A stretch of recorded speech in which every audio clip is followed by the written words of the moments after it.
চলো এসছি, দেখো এখানে একটা ওল গাছ আছে বাপের বাড়িতে। ওল গাছের একটা সুন্দর মুহূর্ত দেখাতে আসলাম। এই ওল গাছটা দেখো কত বড় হয়েছে, বড় সাইজের ওল গাছ। এটা তুলবো, তাহলে ওল গাছটা কেটে নিই প্রথমেই।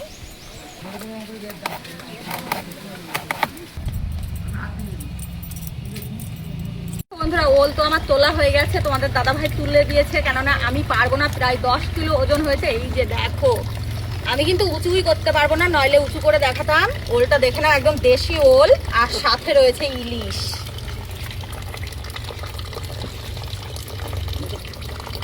এই বড় সাইজের ওল দিয়ে, দেশি ওল দিয়ে বন্ধুরা এই যে ইলিশ হবে, ওল ইলিশ হবে। কেমন মজা লাগবে বলো তো।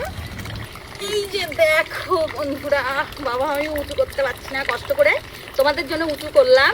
যা ভীষণ ভারী। যদি ভালো লেগে থাকে লাইক কমেন্ট শেয়ার করো, বেশি বেশি করে পাশে থেকো।